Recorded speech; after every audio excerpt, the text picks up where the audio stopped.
और अभी एक बड़ी खबर आ रही है बिहार से। सासाराम में दो समुदायों में टकराव की स्थिति है। विवादित वीडियो पर भिड़ गए हैं दोनों समुदाय के लोग। अफवाह फैलने के बाद सासाराम में झड़प हुई है। मनोज नाम के शख्स को भीड़ ने पीट दिया।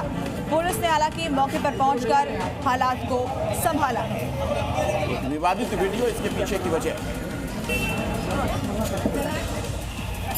तस्वीरें सासाराम के नुरणगंज इलाके की हैं, जहां भारी तनाव के बीच पुलिस फोर्स की तैनाती कर दी गई है। दरअसल एक समुदाय ने आरोप लगाया कि कुछ लोगों ने उनके धर्म को लेकर एक आपत्तिजनक वीडियो वायरल किया है।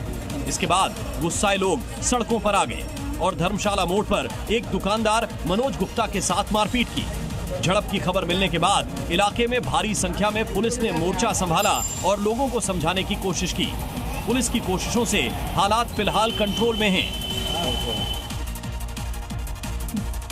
इस बीच बड़ी खबर आ रही है मध्य प्रदेश के बुरहानपुर से, जहां दो समुदायों के बीच विवाद हो गया। दोनों तरफ से जमकर पथराव हुआ है। गणेश विसर्जन के दौरान विवाद हुआ। पुलिस ने 7 लोगों को फिलहाल हिरासत में ले लिया है।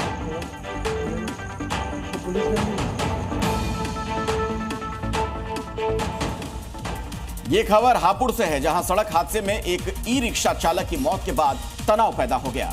गुस्साई भीड़ ने स्कॉर्पियो में आग लगा दी।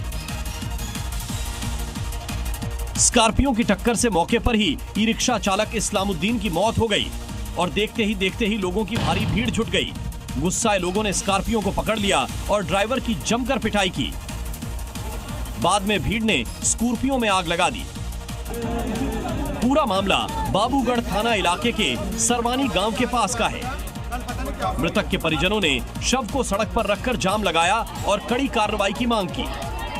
मौके पर पहुंची पुलिस ने मामले को शांत कराया। मॉर्निंग जी में अब नजर डालते हैं राजधानी दिल्ली की 5 बड़ी खबरों पर।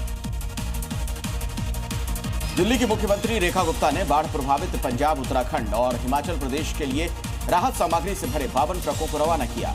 सीएम रेखा गुप्ता ने इन राज्यों के मुख्यमंत्रियों से बातचीत कर राहत कार्यों को तेजी से चलाने का वादा किया है, ताकि बाढ़ पीड़ितों तक जल्दी से जल्दी मदद पहुंच सके। रेखा गुप्ता ने यह भी कहा कि दिल्ली हर संभव मदद देने के लिए तैयार है। इसी के साथ सीएम ने पंजाब मुख्यमंत्री राहत कोष में दिल्ली सरकार द्वारा 5 करोड़ रुपए की सहयोग राशि भी प्रदान की है।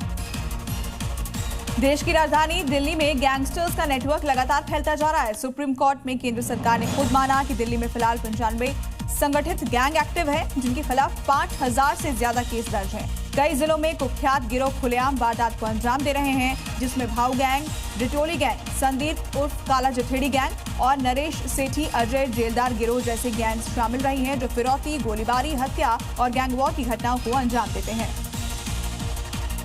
दिल्ली के मुंडका बकरवाला टोल टैक्स के विरोध में अब माहौल गर्मा गया। बिंदापुर गांव में 360 खापों की महापंचायत हुई, जिसमें खाप प्रधान सुरेंद्र सिंह सोलंकी की अध्यक्षता में एक बड़ा फैसला लिया गया। 13 सितंबर को सुबह 10 बजे मुंडका टोल पर महापंचायत होगी। साथ ही कहा गया, अगर हमारी मांग नहीं मानी गई तो टोल पर आने जाने का रास्ता बंद कर देंगे। जब तक मांगे नहीं मानी जाती हैं, टोल टैक्स नहीं देंगे।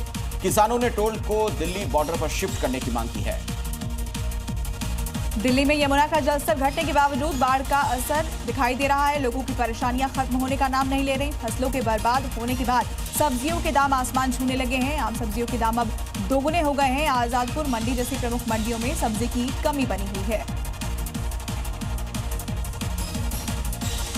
दिल्ली के न्यू उस्मानपुर इलाके में प्रेम प्रसंग के चलते युवक को गोली मार दी गई। 3 अज्ञात बदमाशों ने स्कूटी से आकर अब्दुल वाहिद को पैर में गोली मारी, फरार हो गए।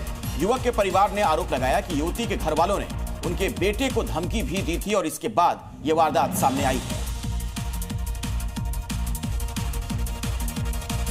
बिलासपुर से बड़ी खबर मिल रही है, जहां धर्मांतरण पर बड़ा खुलासा हुआ है।